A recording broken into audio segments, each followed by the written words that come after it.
فتح مکہ اسلام کی تاریخ میں ایک عظیم اور فیصلہ کن واقعہ ہے جس نے نہ صرف جزیرہ عرب میں اسلامی حکومت کے استحکام کی راہ ہموار کی بلکہ یہ مسلمانوں کی قربانیوں، صبر، استقامت اور اللہ کے وعدے کی سچائی کا ایک زندہ ثبوت بھی بن گیا۔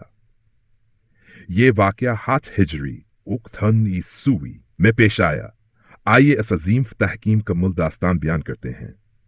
پس منظر نبی کریم صلی اللہ علیہ وسلم اور آپ کے صحابہ رضوان اللہ علیہم اجمعین کو مکہ مکرمہ میں کئی سالوں تک مشرکین قریش کی جانب سے ظلم و ستم کا سامنا کرنا پڑا۔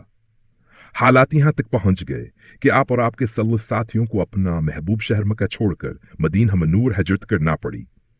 مدینہ پہنچ کر بھی قریش نے مسلمانوں کا پیچھا نہ چھوڑا اور جنگ بدر، احدا اور باس خندق جیسے مارکوں میں مسلمانوں کے خلاف جنگیں لڑیں، مگر اللہ کے فضل و کرم سے ہر بار مسلمانوں کو کامیابی ملی اور رفتہ فتح سلامی ریاست مضبوط ہوتی چلی گئی۔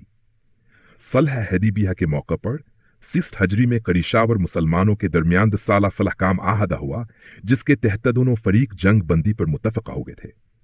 تاہم قریش نے اس معاہدے کو توڑ دیا جب انہوں نے مسلمانوں کے حلیف قبیلہ بنو خزاعہ پر حملے کیا۔ صلح حدیبیہ کی خلاف ورزی قریش نے بنو خزاعہ جو مسلمانوں کے حلیف تھے پر حملہ کرنے کے لیے بنو بکر کی مدد کی۔ بنو خزاعہ نے نبی کریم سے مدد کی درخواست کی اور یہ واضح ہو گیا کہ قریش نے معاہدہ توڑ دیا ہے۔ اس پر نبی صلی اللہ علیہ وسلم نے خاموشی اختیار نہ کی بلکہ اللہ کے حکم سے مکہ کی طرف ایک عظیم الشکر کے ساتھ روانہ ہونے کا فیصلہ کیا۔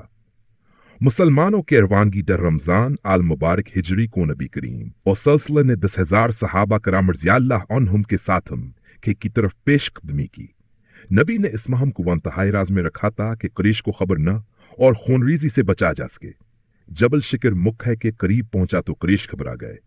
ابو سفیان جو آسوقت قریش کے سردار تھے کو نبی صلی اللہ علیہ وسلم کے چچا حضرت عباس رضی اللہ عنہ نے سمجھایا اور انہیں اسلام قبول کرنے کی دعوت دی۔ ابو سفیان نے نبی کریم سے ملاقات کی، آپ وصل کے اخلاق اور مسلمانوں کی عظیم طاقت کو دیکھ کر وہ متاثر ہوئے اور اسلام قبول کر لیا۔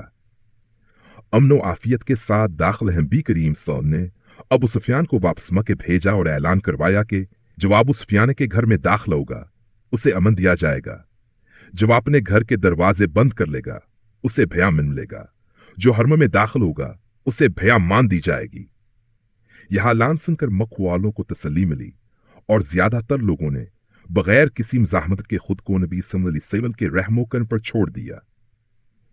مکہ میں عظیم داخلت رمضان المبارک کو نبی کریم اپنے سر کو جھکائے عاجز یاور انکساری کے ساتھ مکہ میں داخل ہوئے، حالانکہ ہی یہ شہر تھا جہاں آپ صلی اللہ علیہ وسلم اور آپ کے صحابہ کو ستایا گیا، ظلم و ستم سہنے پر مجبور کیا گیا اور بال آخر جلاوطن ہونا پڑا۔ مگر آج آپ فاتح کی حیثیت سے لوٹ رہے تھے، مگر غرور و تکبر سے نہیں بلکہ عاجزی اور بخشش کے ساتھ۔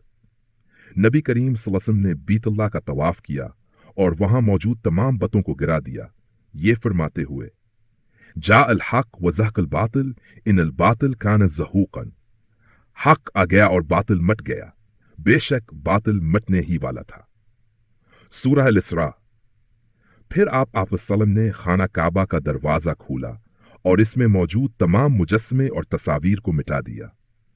عام معافی کا اعلان نبی کریم صلی اللہ علیہ وسلم نے قریش کے تمام لوگوں کو جمع کیا اور فرمایا آج تم پر کوئی گرفت نہیں، جاؤ تم سب آزاد ہو۔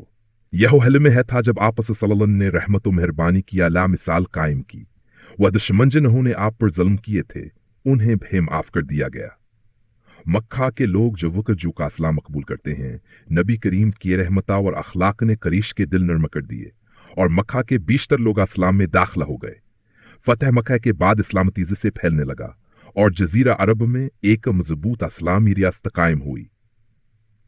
نتیجہ فتح مکہ ہمیں سکھاتی ہے کہ صبر، استقامت اور اللہ پر بھروسہ کبھیرائی گاہ نہیں جاتا۔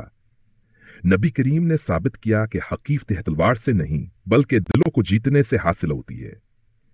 یہ عظیم فتح مسلمانوں کے لیے ہمیشہ ایک مثال رہے گی کہ فتح کا حقیقی مقصد ظلم کا بدل ہلینا نہیں بلکہ انسانیت کو رہنمائی، عدل و رحمت کی روشنی فراہم کرنا۔